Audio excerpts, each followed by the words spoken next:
Today on the Andrew Cooperrider Show, there's a really heartbreaking story coming out of Raceland-Worthington Independent School District in Greenup County, Kentucky, regarding a federal lawsuit being filed for allegations of abuse by a special education teacher in the district. I'll go over what the complaint alleges, and I'll also go over why this should honestly be even more evidence and even more reason why we need school choice. So we'll have all that and more today on the Andrew Cooperrider Show.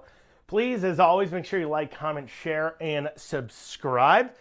Leave a review if you can. Make sure you're sharing the show with others. Make sure you're tuning in and listening each and every day that you can, because it's important, because it helps push it out there. The more you listen, the more the show gets shown to other people on the algorithms, on the podcasting platform providers like Spotify, like Apple. They'll suggest it to more people. And so the more you listen, you leave reviews, you engage with the show, the more they show it to others. So that's one way you can help share the show. And the other way you can help share is by actually sharing it. Share a link to the show on your social medias. Share a link to the show in Facebook groups. Share a link to the show directly, texting it to people, letting them know, hey, you should tune in and take a listen, because these stories that we cover are clearly not getting enough coverage or getting enough attention a lot of times, or they're getting none at all. Or if they are getting attention, well, the media here, the local media especially, isn't really digging into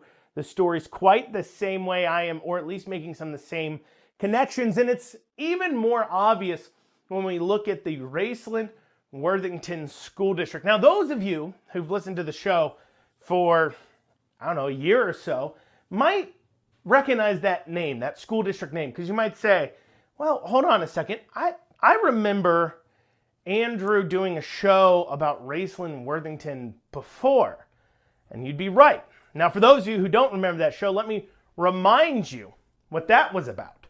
And it was truly a diabolical situation, in my opinion. You had a teacher, allegedly, this is all alleged, okay, because it's kind of hard to investigate this, because even what he was alleged of doing isn't sort of exactly a crime.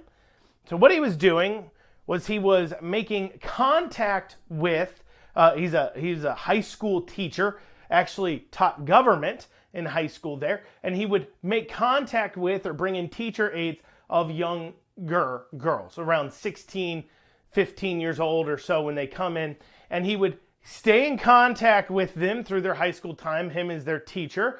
Sometimes he would, of course, be messaging them on social media, text messages, those kinds of things. And then what ended up happening once they graduated and turned 18, he would try to engage in more of a physical relationship. And the hard part here is, while if these allegations are true, he was clearly, and look, there's a lot of complaints and a lot of investigation here. The hard part is that KSP, according to my understanding, basically came in, said it was true, but was like, yeah, I mean, he's kind of doing this, but it's also kind of not illegal exactly, because there's no law against grooming.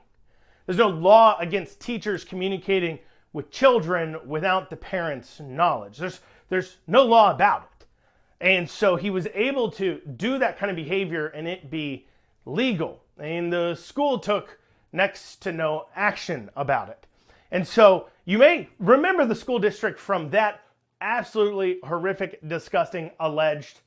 And remember, that's alleged. And throughout this, I'm going to say alleged a lot, or just assume everything I'm talking about is alleged. And obviously we have to say that because we haven't had a clear-cut convictions, we haven't had any agreements, we haven't had any evidence finding of the facts, especially in situations where even what's being alleged while discussing in gross isn't currently illegal.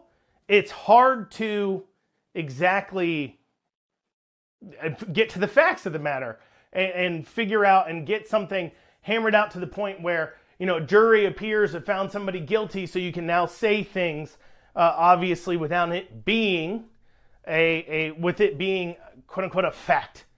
And so until they're convicted in a court of law, they're alleged. And what we have going on in Raceland-Worthington this time around involves the alleged abuse of special needs children. So this past week or so, this lawsuit was filed in federal court by 8 parents, 8 special need parents. Now, I know they had filed a lawsuit, I think a few months ago as well, but this is either an updated lawsuit where they kind of have come in, updated their complaints, or filing a new lawsuit, new alleged complaints. But it's definitely worth digging into exactly what they're saying happened, okay? Because this is a pretty horrific situation. So let's dig into it and take a look here. So what the lawsuit alleges is that the school district there, Raceland Independent School District, there's these 8 special needs children who are alleging that specific special needs teachers, a Miss Horn comes up quite a bit in the lawsuit, were undertrained, undercertified, incapable, and also verbally and physically abusive to the children. And the lawsuit goes into some pretty hefty details.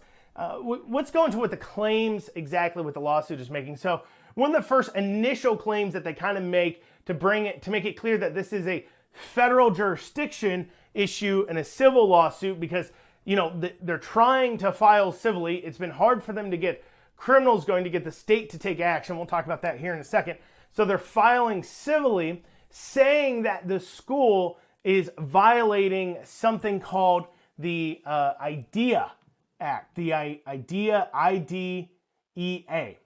And IDEA is the Individuals with Disabilities Education Act, and it was really passed in, I think, 1975 initially, but it goes over what the school districts and public school districts especially, but what school districts have to do in order dealing with children that have disabilities and disabilities in education, disabilities, behavioral disabilities, what they have to do, and kind of lies it out. And they all have, under the IDEA Act, they all have something called an IEP, an Individual Education Program is what it's called. And these individualized education programs is a legal document under United States law that is developed for each public school child with special education. And it is created by using the team of the child's parents, the student, district personnel who are knowledgeable about the child's needs. They'll bring in outside resources and outside people to also evaluate and really put together, how do we help this child with these special needs? How do we develop a plan that they can be educated? And it is a law that you need to follow that plan. Well, the lawsuit's saying they're not following that plan at all. And so it says that defendants did not provide the children with an education that is tailored to the 8 children's individual needs. The allegations here, they're failing to provide the specified amount of therapy or special education services. Miss Horn would yell at, be verbally abusive, and physically aggressive with the students in a manner that would have violated their IEPs and caused severe and emotional injuries to the children in a way that constitutes neglect under KRS 600.020.1A1 while they were under her care. Miss Horn failed to provide essential care and protection for the children while they were under her care. She caused the children to suffer emotional injury. Goes on to say, Miss Horn failed the children by her actions that caused regression in verbal and non-verbal measurements, and or her staff at her direction caused bruising to some of the students. So, the allegations laid out is not only was Miss Horn not reportedly following their individualized educational programs in order to help the children, instead, she wasn't doing that, and on top of that, she was being abusive to the kids. Now, normally, I wouldn't go too hard in on reported allegations, but this situation's very interesting because there is cameras that they put into the room, and there are audio recordings that are transcribed into the complaint. So apparently they have video and audio evidence of the allegations they're making. So this should be taken obviously very seriously, and it certainly worries you about what's going on in these rooms where they don't have audio and video recordings. But you may ask, how did they get those audio and video recordings? We'll go into that here in a second. So it continues on with the allegations being put forward before we get into the transcripts of the recordings.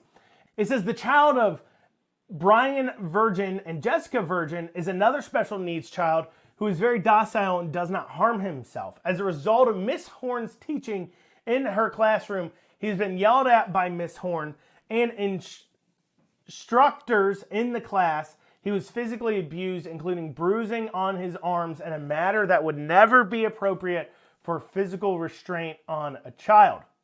For Miss Childer's child, he would constantly come home with bruises daily, bruises on his face, and bruises on his eye. Overlooking a child-specific learning disability due to inadequate testing. Additionally, the defendants overlooked the children's learning disabilities because the teacher, Miss Horn, was not appropriate, has no appropriate non-emergency licensing, and has simply lacked the training, timing, and empathy and skill to teach these young children. So there's cameras put into the school. And this goes into, I think, a lot of the lawsuit too as well, because it speaks to why they've had to take this extreme step of going to federal court. But I want to tell you what's in the transcripts, because I had to read pages of these transcripts. I'm giving you a few excerpts, but I can tell you the things in there are disgusting. I was actually reading through these, and I was next to my wife at the time, and I would read out. I ended up, I said, when I came across the first extreme one, I was like, oh my goodness, listen to this, honey. And I read it to her, and of course she was aghast. But then on top of that, I didn't realize that it was just full and replete of these kinds of issues. And honestly, it's only from, it looks like a pretty short amount of time where they actually were able to get the recordings and videos before they, I don't know if they just couldn't get them anymore or what. And so I just talking to my wife about it, and I didn't realize we ended up spending almost an hour where I'm just quoting different things from this document, and we're reacting to them because I didn't realize how bad it was when I first started quoting, and then it kept getting worse and worse. And let me tell you some of these excerpts. They're coming from the transcripts of these court filings here. It says on 10/02/23, this was at 1:33, I'm going to assume p.m. Horn working with child 3. Child 3 telling her, Horn is working, with child 3.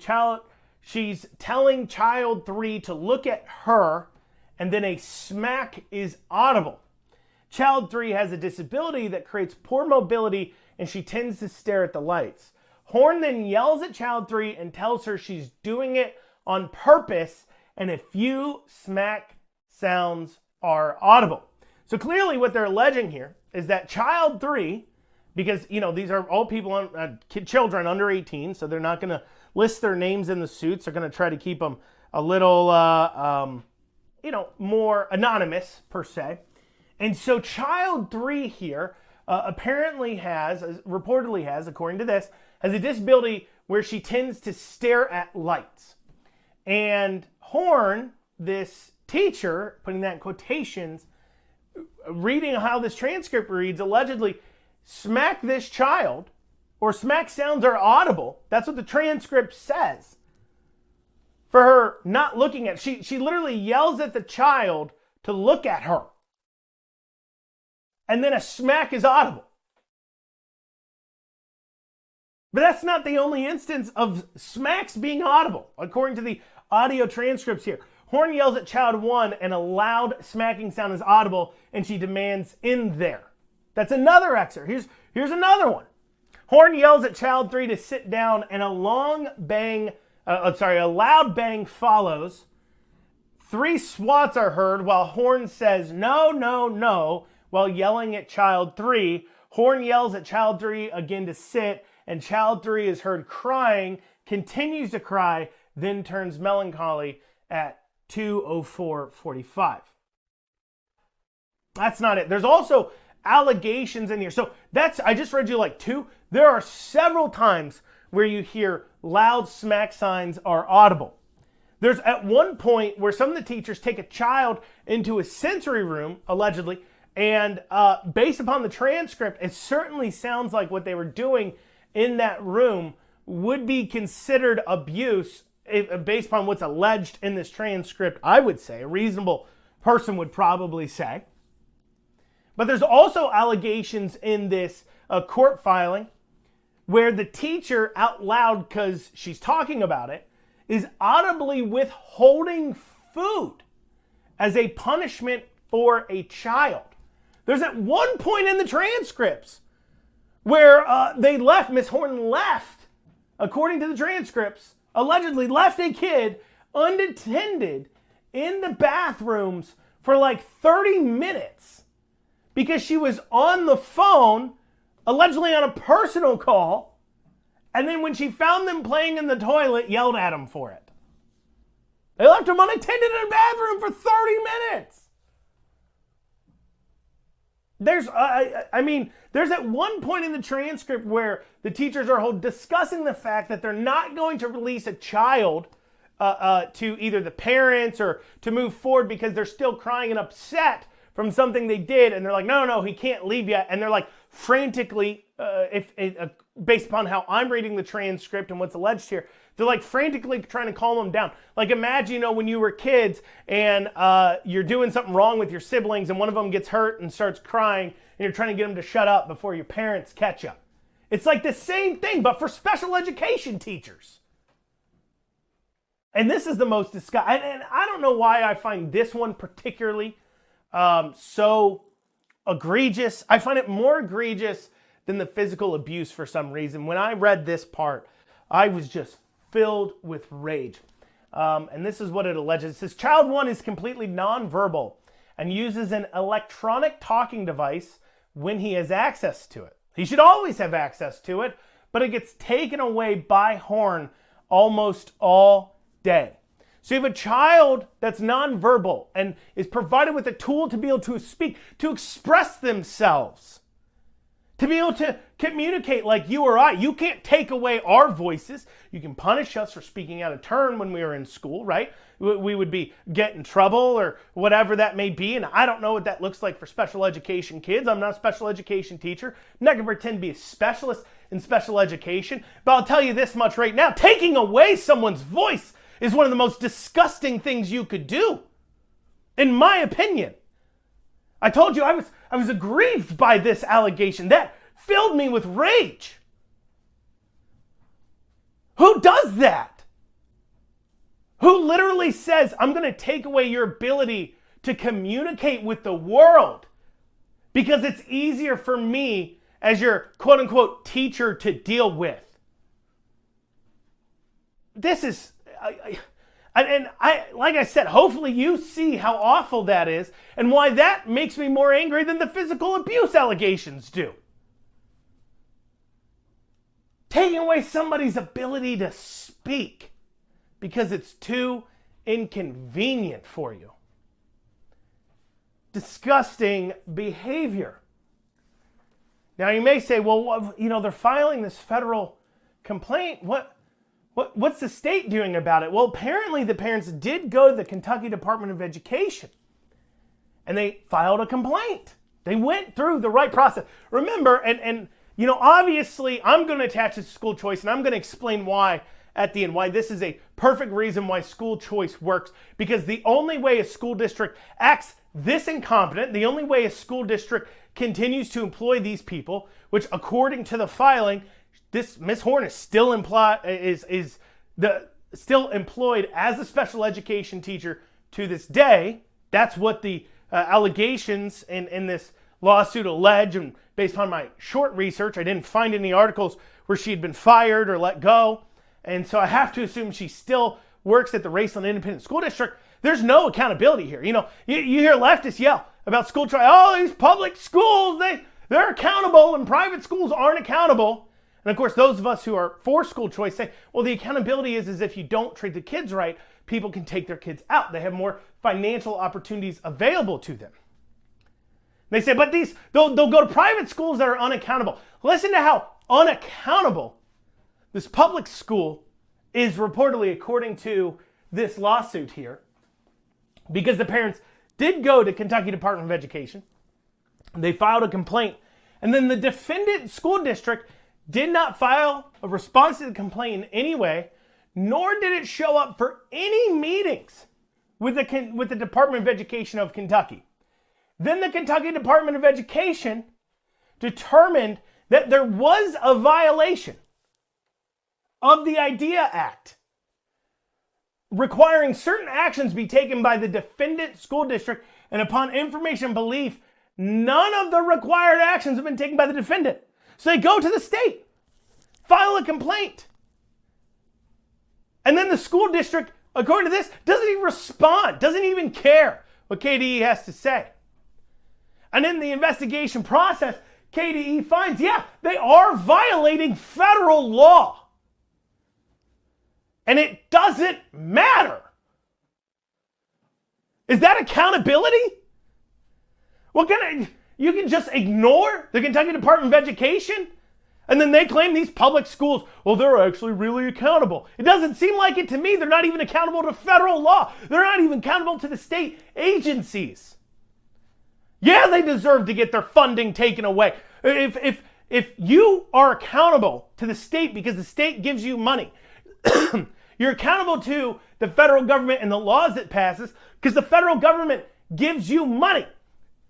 But if you get to ignore them when it's convenient to you, as a school district, you're not accountable to anybody. Absolutely enraging.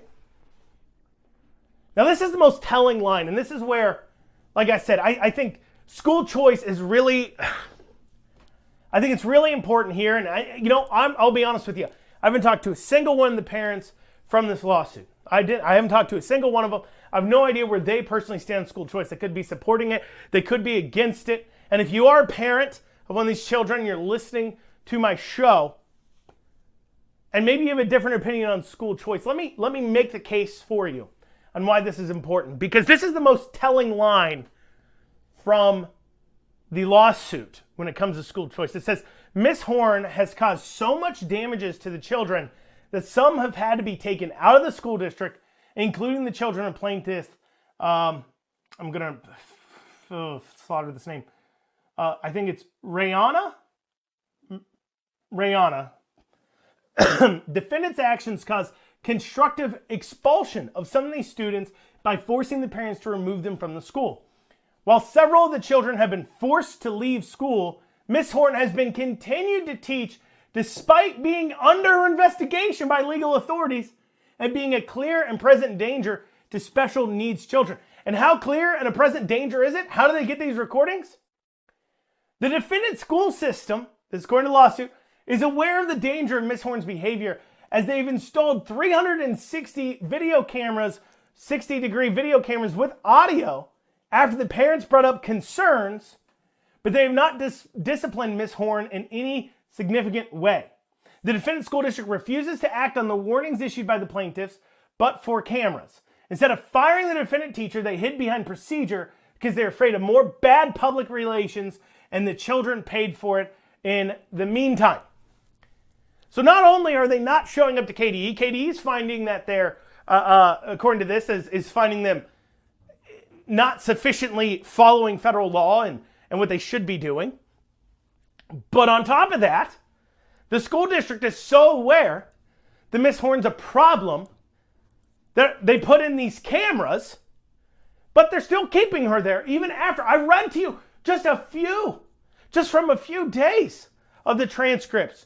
I can't imagine what else she's doing. There's hours of video here, hours every day, video here. And I guarantee you can find even more instances of absolutely abysmal behavior. As I said before, taking away a child's communication device so they can express themselves and communicate. How many more times has she done that? But the key thing there is they've had to take their children out. Now, Raceland-Worthington School District spends just over $10,000 or so a year, according to a quick search. I would expect they actually spend a little bit more. I think they probably spend closer to $11,000 to $12,000. But let's just take the $10,000 number here. Now you'll remember those who are against school choice say that, well, you can't look at the amount that they're paid per student because, special education students, they are more expensive. They require more. So, we can't do school choice. But here is the schools failing those reported people that they spend extra amounts of funding on, supposedly. Funding doing what? Apparently, according to this, being alleged of abuse and not educating the kids at all. To the point where parents had to take their kids out. But they don't care. They're not losing anything because there's no accountability. They're not losing any funding. Now, if they did, what if they lost 11, 12 grand a kid? Because that parent now has choices. You know what these 8 parents could do with $11,000 per student? That's $88,000. The average special education teacher in Kentucky is paid $55,000 a year. Benefits and everything else, let's say that's $70,000. Well, now you have $18,000 more to help pay for a building, for, a one-room classroom if you need that, to help pay for additional aids and helps. And that's before we do things like putting in maybe educational savings accounts in the same way we do health savings accounts where it's pre-tax money that you can spend on your child's education, something that we don't allow in this state because of the state constitution, where they could contribute more. Some of these parents, now they're having to educate their kids. I'm sure they'd be very, very pleased. If they got $12,000 a kid, they'd be more than willing to kick in an extra $3 or $4 grand a year and have a personalized education and somebody who they can fire. Those are the kinds of solutions that are afforded to parents when we have a true and full and complete school choice, where all the funding per child can follow the kid. Those are the options. These parents of children that do need special help have even more ability to demand more for their children, to demand that they be treated properly, to demand they don't have their ability to communicate taken away and be allegedly hit and smacked and be left alone so you can go complain on the phone. They deserve better. We're paying way too much for this kind of thing to go on. We as taxpayers. It's absolutely ridiculous. And especially when you look at these vulnerable communities of students. And I'm not talking vulnerable in the way of talking about, the way leftists do, where they're talking about just, your skin color makes you a vulnerable minority or something. We're talking about kids with special needs, who an individualized teaching plan run by their parents is already federal law. Remember, IEPs involve the parents' discussion. The parents quarterback it. When it comes to, if anybody knows any parents with special needs, they'll agree 100% with what I'm saying. Nobody knows their child better than the parent does. And if they were given, and if you ask any special needs kid, hey, if I gave you 13 grand a year to educate your child, or you can take them to a public school, which would you do? I guarantee you most of them would take the 13 because they know what's best for their child. They'd take the 13 grand and they would find another educational process or system. They'd be willing to drive. They don't care about transportation. They'd provide food if they need to provide food. They really don't care. What they want is their child to thrive. And I know I'm speaking for them a little bit. I do know a few parents with special needs children. And they're some of the biggest advocates for school choice. Because they recognize that their local public schools suck at this and they want more options too. But of course, instead of providing them more options, we'll see the Democrats grab a hold of these particular students and try to use them as a shield against the school choice amendment. Well, y'all, that's what we got time for today on the Andrew Cooperrider Show. We'll see you back here on Monday. Hope you have a great rest of your day.